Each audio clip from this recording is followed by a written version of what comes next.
Our story today is called The Open Boat. It was written by Stephen Crane and is based on what really happened to him in 1896. Crane was traveling from the United States to Cuba as a newspaper reporter. One night, his ship hit a sandbar. It sank in the Atlantic Ocean off the coast of Florida. Most of the people on board got into lifeboats. Crane was among the last to leave. There were 3 others with him, the ship's captain, the cook, and a sailor. These 4 men climbed into the only remaining lifeboat. The boat was so small that no one believed it could stay afloat for very long. None of the 4 men thought he would ever reach the shore.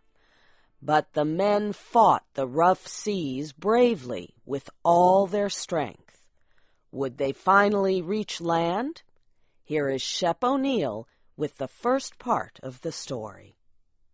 The small lifeboat bounced from wave to wave in the rough seas of the Atlantic. The 4 men in the boat could not see the sky. The waves rose too high. The waves, with their white tops, pushed at the open boat with angry violence. Every man thought each wave would be his last. Surely the boat would sink, and he would drown.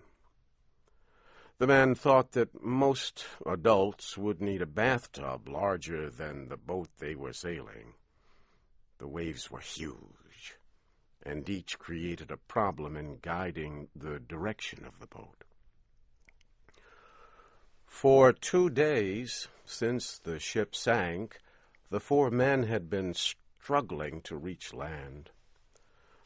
But there was no land to be seen. All the men saw were violent waves, which rose and came fiercely down on them.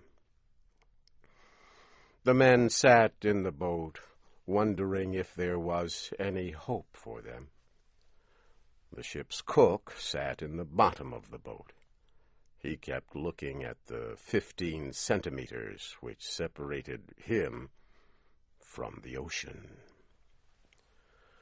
The boat had only 2 wooden oars. They were so thin, it seemed as if they would break against the waves. The sailor, named Billy, directed the boat's movement with one of the oars. The newspaper reporter pulled the second oar. He wondered why he was there in the boat. The 4th man was the captain of the ship that had sunk. He lay in the front of the small boat. His arm and leg were hurt when the ship sank. The captain's face was sad. He had lost his ship and many of his sailors. But he looked carefully ahead, and he told Billy when to turn the boat. "Keep her a little more south, Billy," he said. "A little more south, sir," the sailor repeated. Sitting in the boat was like sitting on a wild horse. As each wave came, the boat rose and fell, like a horse starting toward a fence too high to jump.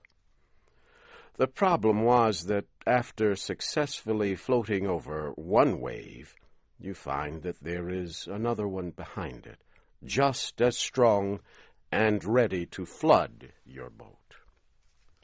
As each wall of water came in, it hid everything else that the men could see. The waves came in silence. Only their white tops made threatening noises. In the weak light, the faces of the men must have looked gray. Their eyes must have shone in strange ways as they looked out at the sea. The sun rose slowly into the sky. The men knew it was the middle of the day because the color of the sea changed from slate gray to emerald green with gold lights, and the white foam on the waves looked like falling snow.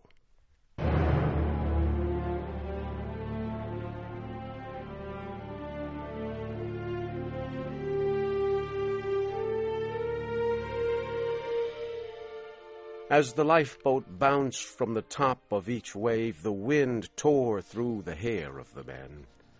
As the boat dropped down again, the water fell just past them. The top of each wave was a hill from which the men could see for a brief period a wide area of shining sea.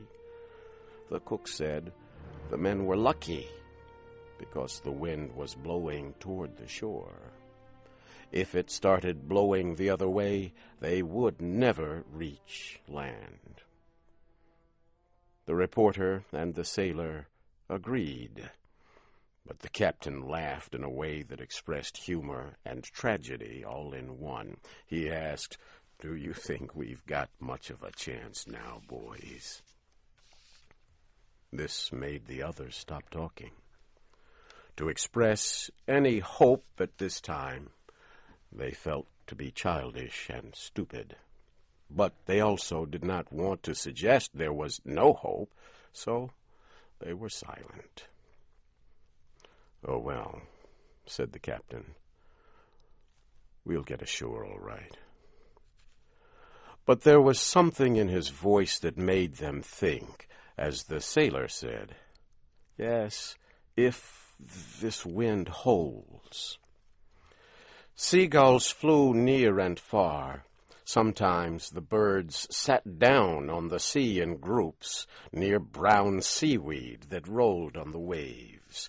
The anger of the sea was no more to them than it was to a group of chickens 1,000 miles away on land. Often the seagulls came very close and stared at the men with black bead-like eyes. The men shouted angrily at them, telling them to be gone. The sailor and the reporter kept rowing with the thin wooden oars. Sometimes they sat together, each using an oar. Sometimes one would pull on both oars, while the other rested. Brown pieces of seaweed appeared from time to time. They were like islands, bits of earth that did not move. They showed the men in the boat that it was slowly making progress toward land.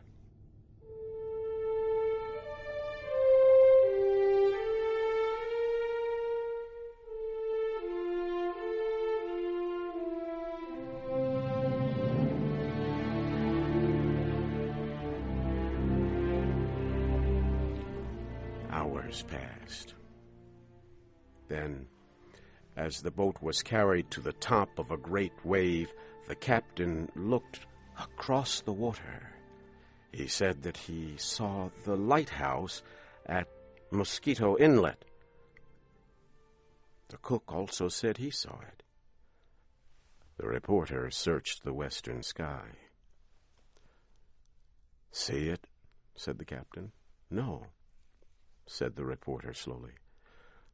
"I don't see anything." "Look again," said the captain. He pointed. "It's exactly in that direction." This time the reporter saw a small thing on the edge of the moving horizon. It was exactly like the point of a pin. "Think we'll make it, Captain?" he asked.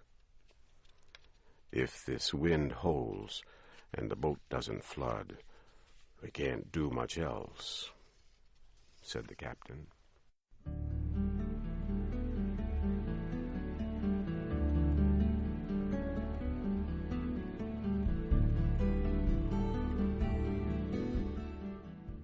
would be difficult to describe the brotherhood of men that was here established on the sea. Each man felt it warmed him. They were a captain, a sailor, a cook, and a reporter. And they were friends. The reporter knew even at the time that this friendship was the best experience of his life. All obeyed the captain. He was a good leader. He always spoke in a low voice and calmly. "I wish we had a sail," he said, "to give you two boys a chance to rest." So they used his coat and one of the oars to make a sail, and the boat moved much more quickly. The lighthouse had been slowly growing larger. At last, from the top of each wave, the men in the boat could see land. Slowly the land seemed to rise from the sea. Soon the men could see two lines, one black and one white. They knew that the black line was formed by trees, and the white line was the sand. At last, the captain saw a house on the shore, and the lighthouse became even larger. "The keeper of the lighthouse should be able to see us now," said the captain. "He'll notify the life-saving people." Slowly and beautifully the land rose from the sea. The wind came again. Finally the men heard a new sound, the sound of waves breaking and crashing on the shore. "We'll never be able to make the lighthouse now," said the captain. "Swing her head a little more north, Billy." "A little more north, sir," said the sailor. The men watched the shore grow larger. They became hopeful. In an hour, perhaps, they would be on land. The men struggled to keep the boat from turning over. They were used to balancing in the boat. Now they rode this wild horse of a boat like circus men. The water poured over them. The reporter thought he was now wet to the skin, but he felt in the top pocket of his coat and found 8 cigars. 4 were wet, but 4 were still dry. One of the men found some dry matches. Each man lit a cigar. The 4 men sailed in their boat with the belief of a rescue shining in their eyes. They smoked their big cigars and took a drink of water.